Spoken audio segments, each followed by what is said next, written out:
Hi, everyone. My name is Annmarie, and I'm the community manager here at Lyfebulb. And Lyfebulb has decided to take some time today and talk about chronic illness, not just about living with a chronic illness on a daily, but about living with it during the holidays. Because let's face it, the added stress, the food that we have around us, the exhaustion, all play into it in a different way.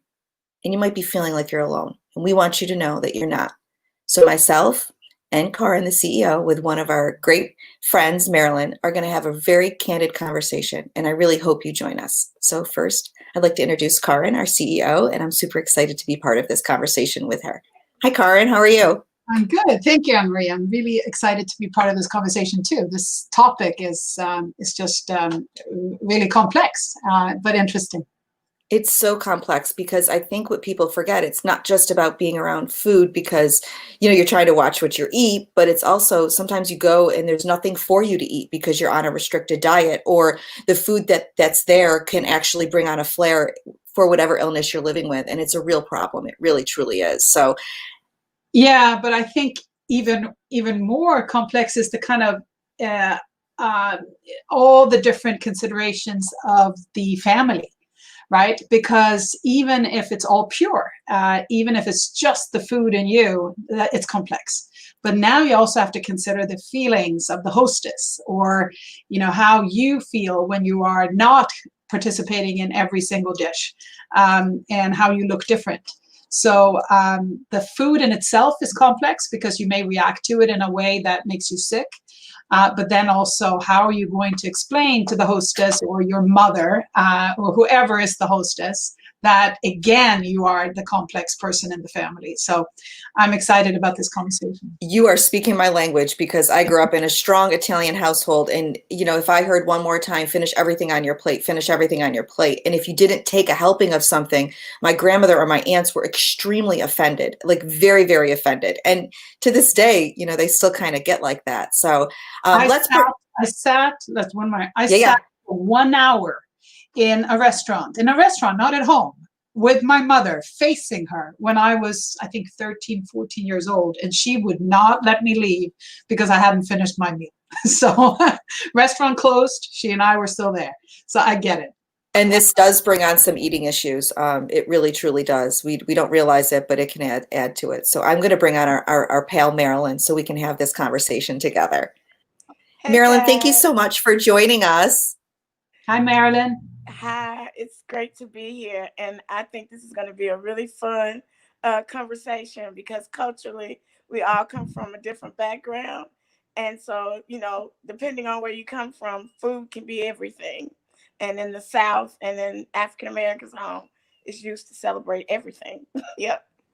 You are so right. I mean, I actually found myself doing it as my kids got a little older. They would, have a great game or, get a great score on a test or something. I'd be like, oh, what do you guys want me to make you? What do you want to eat? Like, we're doing that. Like, I totally was doing that myself. And, I just said the other day, I was all stressed out and I was joking, but I was completely serious at the same time. I realized I was emotionally eating. I was putting all this food on my plate. I wasn't even hungry. I just was doing it because I was eating through my emotions. And that's part of the holidays. When we're stressed out, we will find ourselves eating in a different way than we normally do. We truly will.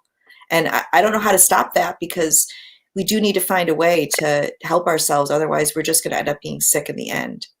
Yeah, in both ways, because it can also be stressful to eat, as we talked about. So then you don't get the nutrition, and then you snack, or you're not feeling well. So it's very, very hard. But because food is part of love, and especially if you're dealing with, as you said, Marilyn. I mean, I think even if we come from very different cultures, it's the same.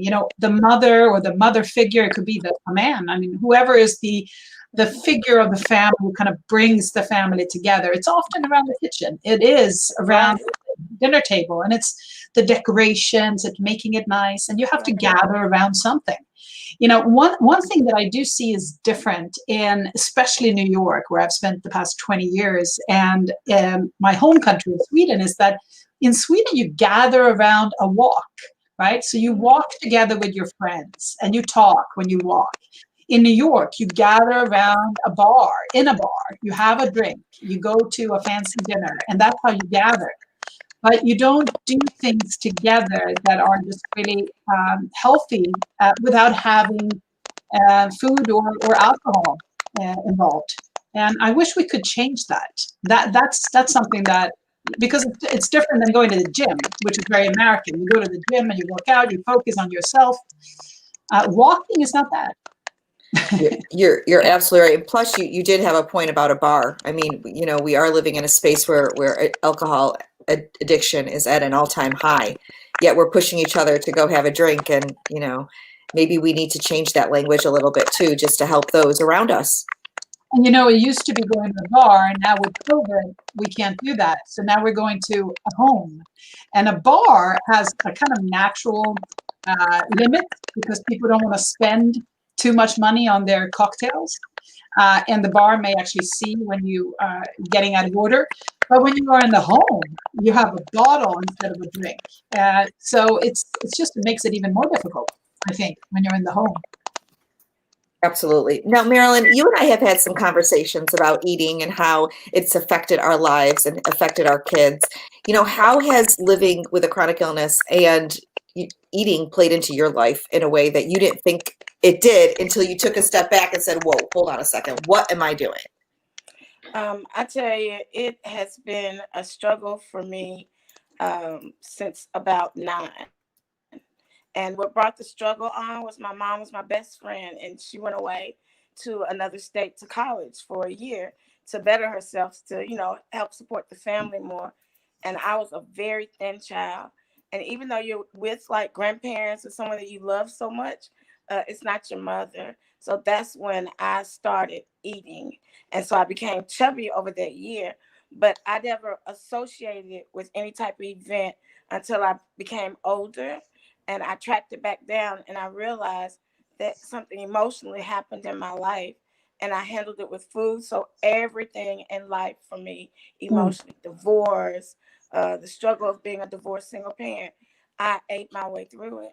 And that's what's led me to where I am. I mean, being predisposed, genetics, all type of things add up to it for African American women, and probably women period across the board. We have a lot of responsibility, but especially in my community, that's the way we handle things, because we have like a myth of what it is to be a strong Black woman, and a strong Black woman can handle everything, and then we don't go get help. We don't.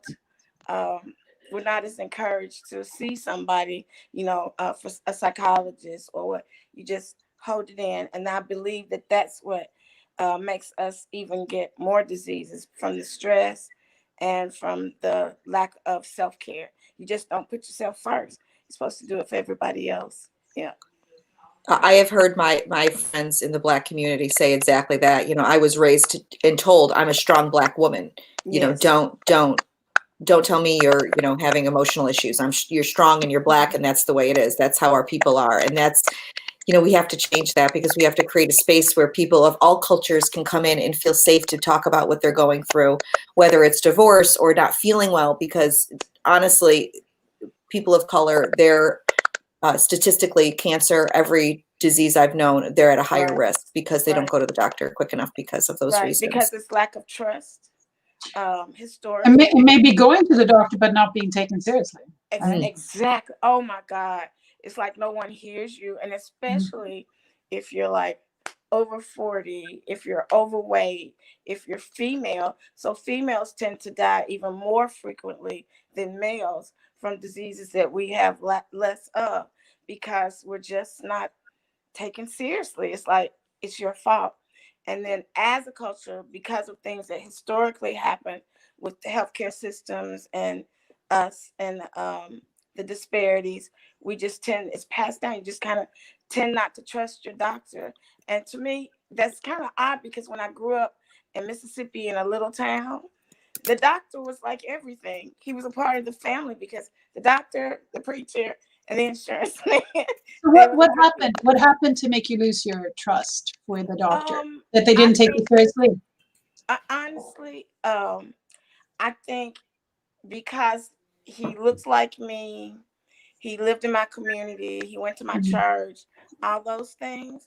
And then when I came to a bigger city, And I still think doctors were into healing, but I think all of the political stuff that's happened, like with insurance and all those type of things, that say you only got this long, you got to have this much to do to wait on the patient, that communication between us and our doctor, it just separated, because it's like it's a factory where they have to do this and do that, and if you didn't meet this requirement and this requirement, this, we can't help you. You But know, so you're speaking to a big problem in healthcare, right? That the yes, a doctors don't huge have problem. time. They don't have And when I, time. yes, They when I don't look tell you in the eye. They don't yes, really yes, examine you. They look at your lab results and they that's look at the right, that's computer. it. Yeah. Right, they're not. Well, It's like you're not a healer anymore. You're just a right. doctor. And Yeah. so when I talk to my friends, lots of times they'll start blaming pharmaceutical companies. I'm like, that's ridiculous. We need both science and we need preventive, and that's Mhm. on us. And to bring the two together, because if at a 20-year-old car, I might be, I can do some things, but by a 40, 50-year-old car, I'm going to need some science. I'm going to need some meds. So I think the center point again is maybe it's your insurance is not allowing them to do what they need to do. You don't have, you got to go in now the same day surgeries. When I was younger, you got 3 days, 4 days, you went in before and rested. So I just think if we could mend the relationship with trust in our doctors, that we'll get better service. I just But do you know, Marilyn, sorry, Annmarie, one more question for Marilyn. No, don't be sorry. Uh, if it's not the doctor, because the doctor is in a terrible situation right now. They don't he have the is in a time. terrible They're situation. administratively, overburdened, and they're not doing the work that, at least when I went to medical school, I was expecting to do. Now it's just not that fun anymore, right? Mm-mm. But who is the person in society who should be taking that on? Is it the priest? Is it the hairdresser? Is it the manicurist? I mean, who is it within your community who you would, or is it a peer? Is it someone else who's living with type 2 diabetes, or in my case, type 1 diabetes? I mean, who could be that guide? And Annmarie, it's for you too. I mean, Yeah. because the doctor is kind of no longer that country doctor walking in with a bag and, knowing the family, knowing all the secrets. It doesn't Well, exist anymore. I'm a big my mama said, and my mama said to get help, sometimes you have to help yourself first to get Yep. others to believe in you and want to help you. So I can tell you of a group now of 2 Black women 10 years ago made a goal. They started walking together because one was a teacher and she heard that young Black girls born by the year 2000 and afterwards have a 59% chance of being diagnosed with diabetes as early as the age of 10. And that's type 2 diabetes. So that just was like devastating to them, because everybody in our community kind of leaves here from diabetes related or high blood pressure. So they decided that they were going to walk and that they were going to just start asking other women to walk. So in 10 years, and this just happened a week ago, in their goal, they have a million Black women walking. So like if I go into a city that I don't know, I'll just say, hey, go on Facebook, where's a girl trekker? And they'll say, I'm here, I'm here, I'm here. So I've walked with girl trekkers in Kansas, That's in amazing. That's Houston, beautiful. in New Orleans. So we built a sistership, and that sistership went beyond. It's like I have family in every city. And it's called Girl Trek. It's called Girl Trek. Yes. Girl And so truck. we wear a superhero blue, so you'll know us when you see us walking. So you can But be Superwoman or whatever it's called, Supergirl. it's just Girl Trek, and they Okay. target Black women because of the 911 emergency I speak of, that 137 of us die from heart attacks daily, and that Yeah. we really are the face of heart attacks. Yeah. So, and that's so unknown in our own community, we didn't know. So, and it's to help our daughters by starting them active. But as much as I love the group, I still think it takes more prevention than just walking, because I don't believe you can walk away a bad diet. But Marilyn, let's go back to the food and Thanksgiving that we just had, because both of you talked about emotional eating, and I always wonder about that, because when you're in with a family, you have a lot of people around you, and it's stressful.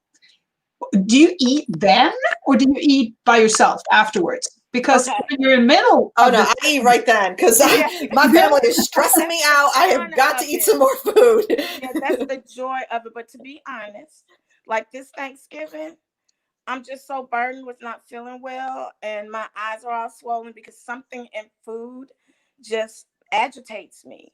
And yeah, so I opted out of Thanksgiving with my family because I felt like I'm gonna die. I mean, just honestly, I felt that way because I'm not gonna be able to say no.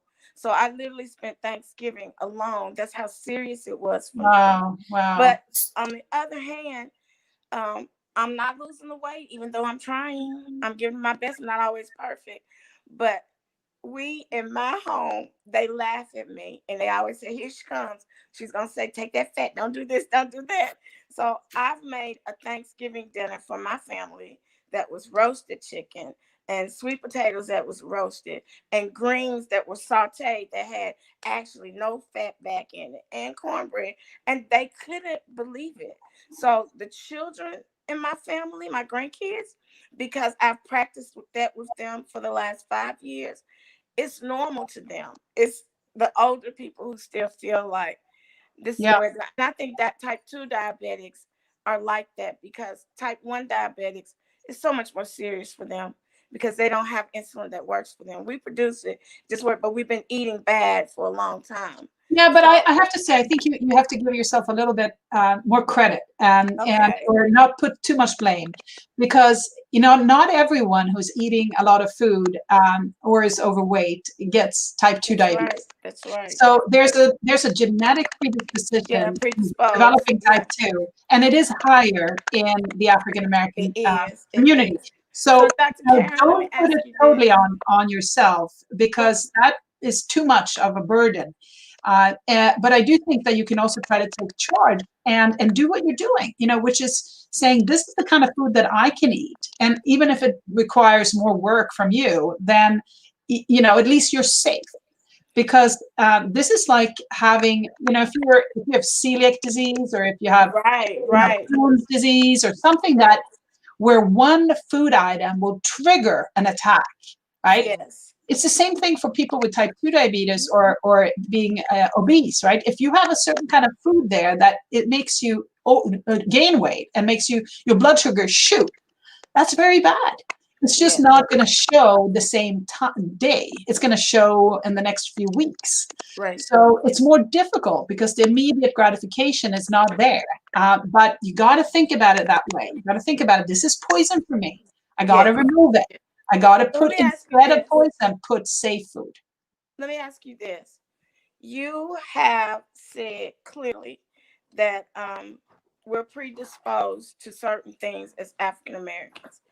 Is it our cellular makeup, or could it be a part of what we have to live with and the daily stresses, systematic It's both. housing? It's Okay, nature, our nurture. You got predisposition. everything there.